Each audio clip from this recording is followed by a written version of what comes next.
Welcome to the Books of Titans podcast, hosted by Eric Rostad. Join him on his 15-year journey through the immortal books. He'll share what he's learning, explore profound ideas across time and cultures, and share the one thing he always hopes to remember from each immortal book. Welcome to the second episode for 2026, where I'm reading straight through the Bible and I'm just covering what I came across the week before. So this is something that I like to do. It's a part of this reading project where I kick off each new year just reading straight through a different version of the Bible. And so far, it's always taken me 2 months. So I start on January 1st and I finish at the end of February. And so this year I'm combining a few different versions of the Bible, and I'm starting off with what's called the intertextual Tanakh. And this is volume 1 out of an eventual 3-volume series of the Hebrew Bible. But I just have volume 1 for this, and it consists of the 5 books of Moses and then the former prophets. So that would be the books of Genesis, Exodus, Leviticus, Numbers, Deuteronomy, and so those are the 5 books of Moses, and then continuing on with Joshua, Judges, Samuel, and Kings. That is what makes up this intertextual Tanakh that I'm going through. The intertextual Tanakh, as the name would signify, is that it's looking at connections in the text, and so the text is there itself, and it's a really neat layout, actually, where you've got the English on the right-hand side, you've got the Hebrew on the left-hand side, and then there's columns outside of each of those areas of commentary. And so it's a rather large Bible, and you start at the very back of it, like you would reading Hebrew. So you start at the what to us is the back of the book, and so I'm reading the opposite way, but English is on the right, Hebrew on the left. I can't read Hebrew, but it's kind of neat to just see it there on the left, and then the commentary is all in English.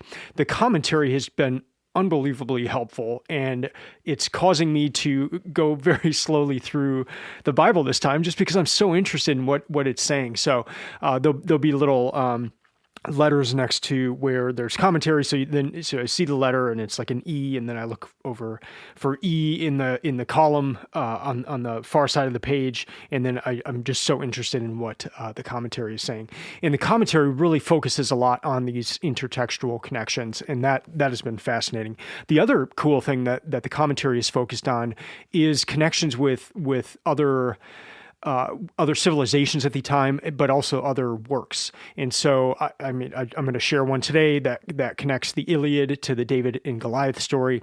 There's a number of connections with Mesopotamia, with Egypt, and just different literature, but then also different practices, and how the Bible really speaks into that time, into what would have been known at that time, the stories that would have been known, the practices, and that, oh man, I just love that. I when I started reading the immortal books as part of this reading project, and started with the Epic of Gilgamesh, and then was reading works from Mesopotamia and that sort of thing, it kind of blew my mind, because I naively just thought, oh, the Bible's the first thing, the very first words of it are in the beginning. And yet I'm reading all of these texts that were before the Bible, and then to realize that the Bible is actually commenting on some of these texts was just, it was amazing. And I loved that. And I've loved learning about that. And so to see the commentary here dig a little deeper into that, and show how specific things in the Hebrew Bible here are referencing some of these works, or speaking against it, or maybe giving a different way to view it, has been just beautiful. I love it. So after I finish the intertextual Tanakh, I will then switch to the Bibliotheca version of the Bible, which is the version I used in 2023. It's 5 volumes. I'm just going to be reading the last 4, which will consist of the latter prophets, the writings. The writings are things like Proverbs and Psalms and Song of Solomon, that kind of Ecclesiastes. And then after that is the Apocrypha, and then the New Testament. And so that's how I'll finish out. It's not looking promising that I finish by the end of February, but I'm going to do as best I can to try to finish all of that by the end of February. Right now, I'm in the middle of the book of Samuel, and in the intertextual Tanakh, the books of Samuel and Kings, they're just all put together. And I guess that's how it would have been before. So in the Bibles, I usually read it. There's a 1 Samuel, a 2 Samuel, a 1 Kings, and a 2 Kings. This Bible just presents them all together, which is kind of neat. So I, as I mentioned, I'm off to a slow start. I'm just about 3/4 of the way through the intertextual Tanakh. And then I've got those 4 books after that. I need to be reading, like if I start from January 1st to February 28th and add all the pages together and then divide by the number of days in that, I need to be reading 48 pages per day. So far, I've been reading 18 pages per day. Again, I'm getting bogged down in the commentary, so it's very slow going at the moment. In order to finish, as of January 23rd here, I need to be reading 65 pages per day of the Bible to finish and get through by the end of February. So we'll see how that goes. I mean, once I get to Psalms and Proverbs and things like that, it goes a lot faster. But yeah, these notes have been incredible. So here, I just want to take this episode and share a few things that I learned and things that stuck out to me over this past week as I've focused solely just on reading the Bible. The first thing is the just overall the book of Deuteronomy. Each time I read Deuteronomy now, I like it more and more. I'm really coming to love the book of Deuteronomy. And if you had told 14-year-old Eric that I would love the book of Deuteronomy, I would have laughed at you. I always thought of that book as one of the more boring ones. If you start reading the Bible, you get to like Leviticus and Numbers, and there are just some parts that are difficult to get through. But with Deuteronomy, the more I do this project of starting each year reading straight through the Bible, the more the book of Deuteronomy just comes alive. Like you start seeing all these connections in how important Deuteronomy is to the rest of the Bible. Jesus quotes Deuteronomy a lot, and just, oh man, each time I read it, it's just like it gets better and better. And this time in particular, Deuteronomy chapter 30 just blew me away and just really stuck out. I'm actually thinking of maybe trying to commit it to memory this year.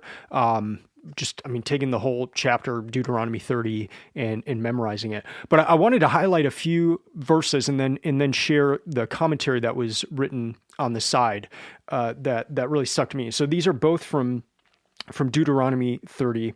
And so here's one part. In verse 3, it says, "He will return and gather you," and he is Yahweh your God here. "So he will return and gather you from all the peoples where Yahweh your God scattered you." And I'll stop reading the verse there. The commentary on that, it says this: "Israel are humanity in microcosm. Just as Moses must come to embody Israel to be their preeminent leader, so too Israel must become like humanity as a whole in order to lead humanity back to unity with God. Thus, like humanity itself, who were scattered from Babel, Israel must be the scattered within the scattered, so their unscattering can precipitate their leading of humanity back to unity." And end quote there. And it's probably a little complex just hearing it. I had to read it a few times, but I just love that idea of unscattering and how that precipitates their leading of humanity back to unity. That was cool. And just as we read on further into the Hebrew Bible, where Israel does get scattered to the nations, to Assyria and Babylon. The other thing was the end, or actually not the end, but close to the end, verse 19 in chapter 30 of Deuteronomy. It says, "Life and death I have set before you, the blessing and the curse. Choose life, so you will live, you and your seed." That's the end of the reading. The verse, the commentary here is really cool. Free will is not... Oh, sorry. Let me read a different part here. Free will gets its clearest exposition in Tanakh here. The pagans of the time, like determinists and occultists of today, did not believe any of this. Their world was determined by the gods. Evil and good were themselves sometimes even personified as gods. The Tanakh presents a manifesto of one God who has given the world over into the hand of humanity, and they get to choose things that previously only gods could. End quote. I see that a lot when I was reading works from Mesopotamia, but then also the Greek works, like just especially the early conception of the gods and how just the gods personified so many things. And yet here's a an idea of choice. Choose life so that you will live, you and your seed. Life and death I have set before you. It's presented as the antithesis of being ruled by the gods. And that was just a neat connection point there. One other, so that's it for Deuteronomy here. Next thing that has stuck out, and this has kind of been throughout the Hebrew Bible, and just perhaps an important thing to keep in mind if you're making your way through the Hebrew Bible or the Old Testament. The heart, the text, especially the translation I'm reading here, it keeps talking about the heart. And so the heart of man or the heart of so-and-so was like this. And the commentary, almost every time that comes up, it says the conception at that time of the heart was what we think of as the mind. And so that was helpful. So heart maybe being more on the emotional side of things, whereas mind on the intellectual side or thinking. And so it was just kind of helpful. Like whenever it says heart, you can kind of think of that as mind. Another thing where you see this a lot in the Hebrew Bible is the idea of milk and honey. And so the promised land, it's spoken of that there's milk and honey. And I never really thought about that, I guess, but what the commentary said is milk would come from the land. It would come from the animals. And so it would be derived from the work of the people, whereas honey just kind of comes from the sky. So there's this idea that there's things that you would work towards that would provide abundance. In the case of milk, you work the animal to get that, but honey is just it comes from the sky. It comes from God. And so that was just a neat way to think of those things whenever milk and honey are mentioned. Here are some other just stories or things I came across that were interesting. So in the book of Joshua, we come across this Achan who steals, and he gets caught. And then Achan answers Joshua because Joshua determines that it's Achan. And then Achan says this to Joshua: "I've truly sinned to Yahweh, the God of Israel. I did such and such. I saw among the plunder one good mantle from Shinar, 200 shekels of silver and 1 bar of gold. I desired them and I took them. They are concealed in the earth inside my tent, and the silver is beneath it." So I'll stop reading there. But just this mention of Shinar, and so the commentary on that says this: Shinar, this is a place in Mesopotamia. It is here that the Tower of Babel was built, the proximate cause of the division of all humanity into nations. Israel's job is to undo that rebellion and disunity by reuniting all of humanity in the service of God. The unity of Israel is a prerequisite and the exemplar for that wider unity. So that item that Achan takes provides a textual link to Babel, end quote. I just love that. And this is a good example of the type of thing that this Bible's commentary points out. So like I would have just read straight past that of the mantle from Shinar, but here it's connecting that to the Tower of Babel and why another reason why this is so bad, the thing that Achan has just done. So one small example, this particular version of the Bible is filled with these kind of things. Now you see why I keep stopping and am so interested in these connection points. I love this part of Joshua 21, where it says in verse 43, it says this: "Not one thing was missing from all the good things that Yahweh had spoken to the house of Israel. It all came to be." Just love that in thinking of the promises of God. It all came to be.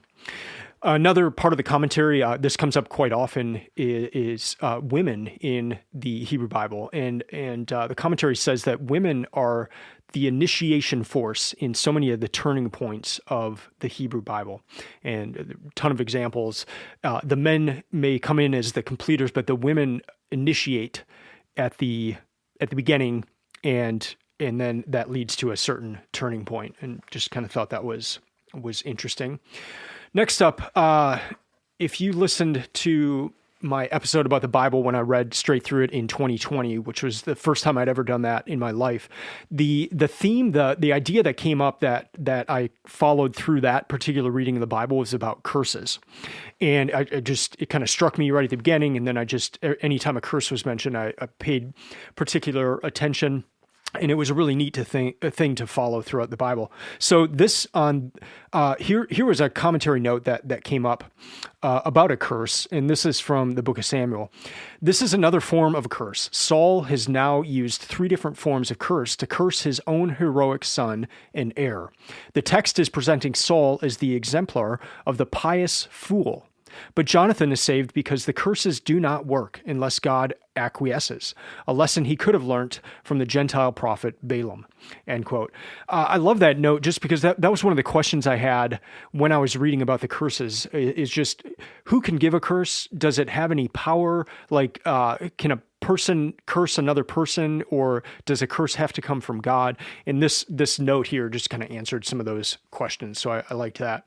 Another thing, back to the book of Joshua, is the mention of spirits, particularly with Joshua and Caleb, and they had good spirits. And then you contrast that with Saul, where it was said that he had a bad spirit from Yahweh tormented him, and that's what led to him asking David to come and play the harp for him and sing, where that would lift that bad spirit. But it's just interesting to note these different instances, and Joshua and Caleb were well rewarded for having this good spirit, but just the importance of spirit within man and how there can be good spirit, bad spirit. I've kind of been tracking that as I've been reading this year. On the David and Goliath story in Samuel, there's this neat point of commentary and connection to the Iliad. It says this: the story of David and Goliath has striking parallels to the account in the Iliad of Nestor's defeat of Ereuthalion. In both accounts, a giant is taken on and defeated in single combat with divine assistance by a young man, the youngest in their family, against the advice of their elders. The young man captures the weapons of the giant, and the army then routs the fleeing opponents, and the young man becomes a hero. End quote. I just love that. I'm really interested in knowing if there's any connections between Homer and some of the parts of the Bible. So I loved coming across that note. Here's a note on idols. Idols show up so much, and I've always wondered, like, what it's. I guess it's hard for me to understand, like, what is an idol. Like, we don't make idols in the way they did then, but I know we have idols. So it's just like, what does that mean for us today? And this part of the commentary was really interesting, and just some of the other stuff I've read about Mesopotamia and idols and all that. So this is where in the book of Samuel, where Michal has taken idols, and here is the side note about that. There are 2 messages here about the idols. First, they only work to deceive people that believe in them. Second, the only use for them is as a dummy. They are not gods. They are not even the image of God. Man is the image of God, and the idols are just the image of man. So how totally absurd for man, who is the image of God, made by God, to worship the image of man made by man. End quote. I love that. I mean, that's one of the first things you come across in the book of Genesis, is that we are made in the image of God, and that is such a key, important concept. It's been such an important idea in the history of humankind. But here you see that tied to or in contrast with idols. So if in just how much that idea, the image of God, was a contrast against everything else at the time, where there's such a huge emphasis on idols, but idols are made by humans. And why would you try to make an image of a God when the image of God, man is in the image of God? I loved that note. It just kind of helped clarify things in my mind about idols.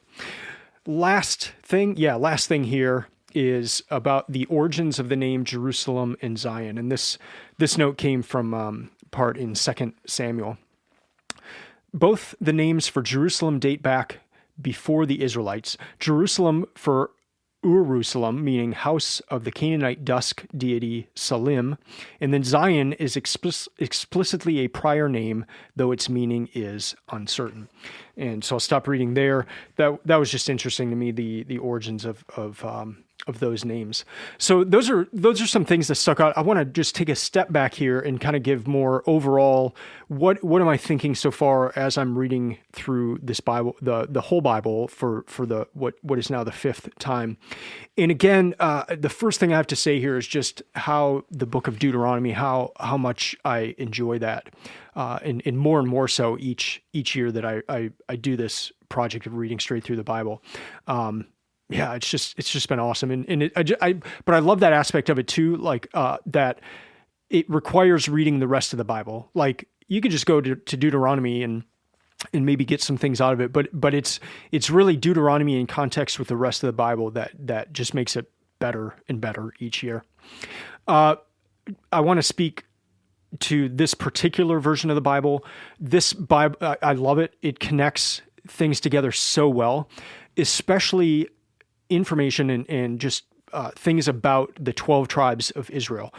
You see the commentary really makes you realize how important it is to be a good reader of this text and to pay close attention anytime any of these tribes are mentioned. Anytime there is a genealogy, or you see where a certain person, what family that are they a part of, who were they born to, like all of these things play a huge role. And so when the Israelites make their way to the promised land and then they're fighting these other people, and you realize, oh, these people came from this, or these people came from Lot, or these people came from Esau, and then it adds so much context. But like the more you pay attention to that, the better the reading.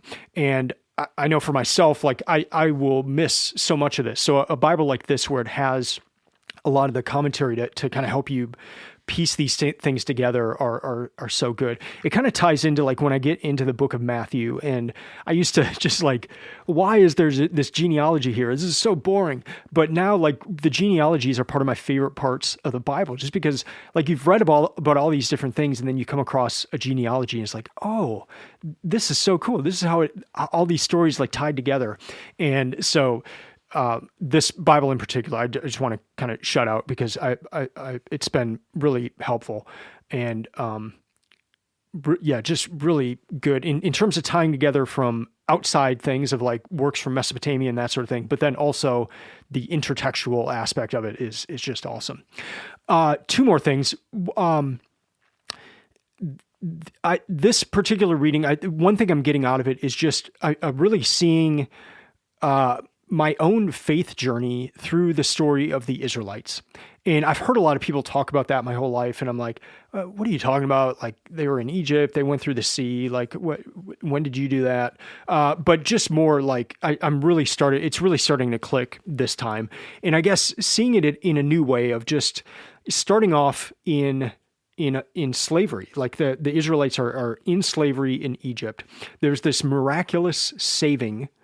They're saved out of Egypt, but then there's this 40-year just desert period. They finally reach the promised land, and then later in the story they get exiled, but then some return, some don't. Like I've been reading into it in my own life of my own journey, but through the lens of the story of the Israelites, and it's been neat. And the reason I mention it is I've never done that before, and I've just enjoyed it. So kind of looking forward to the rest of the Bible here of maybe seeing some other connection points on that sense. The last thing I want to mention is, as I'm going through this commentary, and I'm only reading maybe like a tenth of the notes. I'm thinking of taking a full year. I don't know if I'll do this, but I've been pondering this, of potentially taking a full year with the Bible at some point in this Immortal Books reading project, where I can really dig into some of these commentaries. I've got the Robert Alter translation and commentary of the Bible as well. And I would love to just kind of dig in deep. And I love the starting each year reading straight through the Bible, but it doesn't allow a lot of deeper immersion, where perhaps a full year of just straight Bible would do that. So thinking about that. Don't know if I'll do that or not. I will continue reading it at the start of each year, though, and that has been such a fun process.